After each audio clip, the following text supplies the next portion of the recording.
আমরা যদি বলি দেশের অবস্থা ভালো না, আইন শৃঙ্খলা পরিস্থিতি খারাপ, তাহলে আপনারা বলবেন যে মিস ইনফরমেশন, ডিসইনফরমেশন, আরো অনেক অনেক টার্ম আপনারা বলবেন। সুতরাং আমরা কিচ্ছু বলবো না। এই যে মাদ্রাসার ছাত্রী স্টুডিওতে ছবি তুলতে গিয়ে ধর্ষিতা হলেন, রাজশাহী জেলা আদালতের বিচারক মব ভায়োলেন্সের শিকার হয়ে তাকে আদালত থেকে নামিয়ে রাস্তায় টেনে হেঁচড়ে নিয়ে যাওয়া হলো, কালকে ঢাকা শহরে এক লোককে 4টে গুলি করে 160 ভরি সোনা নিয়ে গেল, মোহাম্মদপুর তো ছিনতাইয়ের অভয়াশ্রম অনেকদিন ধরেই। কিন্তু এগুলো নিয়ে আমরা কোনো কথা বলবো না। কিন্তু আসুন আমরা একটু শুনি যে বাংলাদেশে আসলে বর্তমান পরিস্থিতি কি, এই জেনজি, এই ইয়াং জেনারেশনের এক তরুণীর মুখেই শুনি। যে কোনো সময় হয় আমার গলায় কোপ করবে, নয় আমার উন্না ধরে টান মারবে, নয় আমাকে কোনো চিপার মধ্যে নিয়ে গিয়ে হয়তো ধর্ষণও করে ফেলতে। অত্যন্ত অনিরাপদ বোধ করছি। আমি এটা এমফাসাইজ করে বলতে পারতেছি না যে আমি যখন একটা নারী হিসেবে প্রতিটা দিন বাসার বাইরে বের হচ্ছি, আমার কনস্ট্যান্টলি এনজাইটি ফিল হয়, আমার খুব অস্থির লাগে যে রাস্তাঘাটে আমি যখন চলতেছি, আমি যে কোনো সময় আমার উপরে হয়তো একটা ছিনতাইয়ের আক্রমণ হতে পারে বা একটা ধর্ষণের আক্রমণ হতে পারে। আর আমার সরকার আমার জন্য কিছুই করতেছে না, আমার রাষ্ট্র আমার জন্য কিছুই করতেছে না।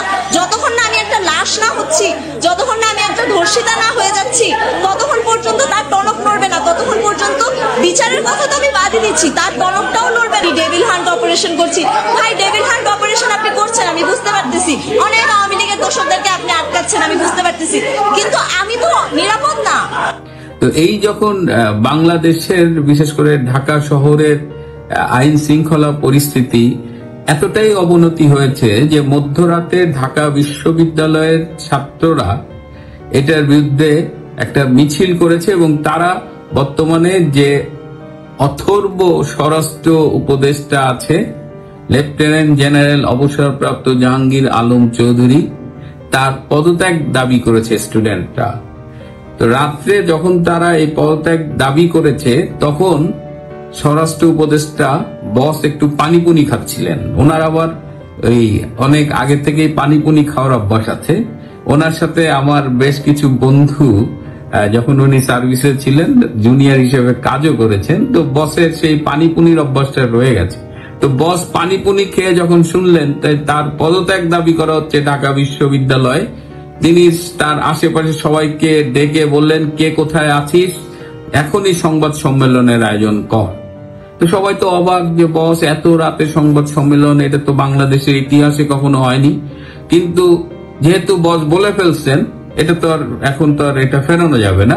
সুতরাং রাত 3টায় বাংলাদেশের ইতিহাসে এই প্রথম স্বরাষ্ট্র মন্ত্রণালয়ের উপদেষ্টা একটা এটা হাসার মতো অবস্থা না, বাংলাদেশের অবস্থা খুব সিরিয়াস, আই শুড নট লাভ। তিনি সংবাদ সম্মেলন ডাকলেন, সেই সংবাদ সম্মেলনে যোগ দিতে গিয়ে এক সাংবাদিক ভাই নাম জসিম ছিনতাইকারীর কবলে পড়লেন। এই জসিম ভাই সংবাদ সম্মেলনে মিডনাইটে যাইতে গিয়া নিজে ধরা গেলেন। যাই হোক, এটা কিন্তু হাসি খুশির ব্যাপার না। বস পানি খায়া এমন লোড ছিল যে একটু সংবাদ সম্মেলনের শুরুটা দেখি, দেখেন কি বলে।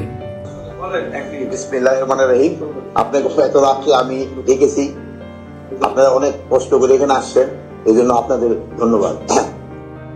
আপনারা জানেন দেশের যে বিদ্যমান আইন শৃঙ্খলা পরিস্থিতি সম্বন্ধে আমরা পূর্ণ সজাগ এবং সচেতন। আপনারা জানেন যে আওয়ামী দোসররা তারা দেশকে অস্থিতিশীল করার জন্য সব ধরনের চেষ্টা করতেছে। যেহেতু তারা প্রচুর টাকা দেশ থেকে স্থানান্তর করেছে, ওই টাকা তারা এখন ব্যবহার করতেছে। এই টাকা ব্যবহার করে দেশকে একটা অস্থিতিশীল পরিস্থিতি করার চেষ্টা করতেছে। আমরা এইটা কোন অবস্থায় করতে দিব না। আমরা যেভাবে হোক এটা প্রতিহত করব। দিনে রাত্রে যেখানে আমাদের বাহিনীর প্রয়োজন হবে তারা সেখানে যাবে এবং এটাকে প্রতিহত করবে।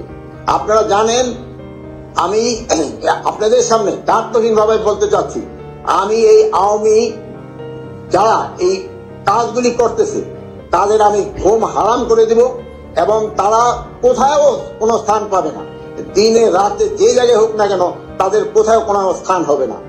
আর একটা আমি আপনাদের কাছে তাৎপর্যহীন ভাবে বলতেছি যে আমার বাহিনীকে আমি ইনস্ট্রাকশন দিয়েছি, তারা তাদের টহল কার্যক্রম আরো বৃদ্ধি করবে। আগামীকাল থেকে যেন কোথাও কোনো কিছু না ঘটে এই জন্য তারা ব্যবস্থা নেবে। এবং এই আমি বাহিনীর সবাইকে আমি এই ইনস্ট্রাকশন দিয়েছি এবং তারা এটা ভালোভাবে কার্যকর করবে। এবং তারা যদি ভালোভাবে কার্যকর করতে না পারে তবে তাদের বিরুদ্ধে আমি একটা অ্যাকশন নেব। দেখছেন, বস কিন্তু ডিটারমিন্ড এবং বস বলছে আগামীকাল থেকে মানে আজকের থেকে বাংলাদেশে আর কোনো সন্ত্রাস কিছু হবে না। এবং বস বলছে এই সব নাকি আওয়ামী লীগ করে। আচ্ছা কন, এই যে ডেভিল হান্টে গত 12 দিনে 19,553 জনকে গ্রেপ্তার করা হয়েছে। এর মধ্যে 19,300 হলো আওয়ামী লীগের নিরীহ লোকজন, যাদের বিরুদ্ধে মামলা নাই কিছু নাই, যারা পালায় পুলে আছে এদের গ্রেপ্তার করছে। অথচ কথা ছিল ডেভিল হান্ট হলো যারা সমাজের সন্ত্রাসী অপরাধী তাদের গ্রেপ্তার করে সমাজে একটা শান্তি আনবে। কিন্তু ঘটনা ঘটছে উল্টা, এই আওয়ামী লীগ ধরতেছে আর ওদিকে জেল খালি করার জন্য জঙ্গি, সন্ত্রাসী, শীর্ষ সন্ত্রাসী, ছিচকে চোর সব আগের থেকে কিন্তু মুক্তি দিয়ে দিছে। এরা মুক্তি পেয়ে এই শহরে বৈশাখে আঙ্গুল চুষবে না। চোর ছেড়ে দিচ্ছেন, ছেচর ছেড়ে দিচ্ছেন, সন্ত্রাসী ছেড়ে দিচ্ছেন, জঙ্গি ছেড়ে দিচ্ছেন। তো এটা কি করবে? এরা যা কাজ তাই করতেছে। আপনি বলতেছেন আওয়ামী লীগ করতেছে, আওয়ামী লীগের অনেক টাকা, আওয়ামী লীগের সেই টাকাগুলো আপনি জানেন যে কলকাতায় বাড়ি ভাড়া দিতে পারতেছে না আওয়ামী লীগের লোকজন, কি কষ্টে আছে আপনি জানেন সারা বাংলাদেশে আওয়ামী লীগের নেতা কর্মীরা। আর আপনি আছেন বস, একা একা পানি পুনি খান, এটাও আবার ঠিক না কিন্তু। হ্যাঁ, তো এই অবস্থায় এই যখন এই ভিডিওটা করতেছি তখন দেখলাম যে ছাত্ররা নাকি আপনার বাসভবনের উদ্দেশ্যে রওনা দিছে। সেই বিশিষ্ট আমার খুব পছন্দের মেয়ে, সেই কি না স্মৃতি, সে সিগারেট গাঁজা টাজা খায়, আমি খুব লাইক করি তাকে। দেখলাম যে এই দেখাবো না ভিডিওতে আপনাকে, সে ততক্ষণে তারা ব্যারিকেডের মধ্যে পড়ছে।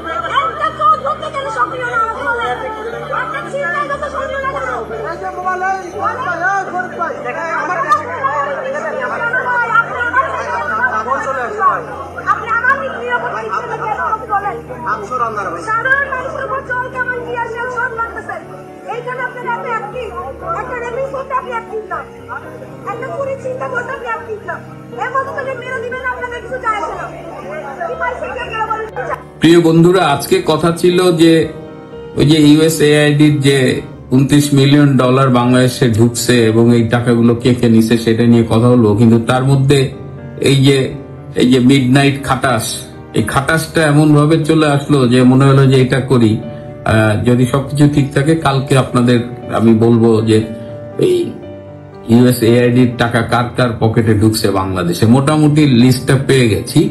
তো এই যখন অবস্থা যে বাংলাদেশের অবস্থা আসলে খুব খারাপ, এই মৃত্যু তোর টাকা আমার দেশ না, সেই যে কবি বলে গিয়েছিলেন।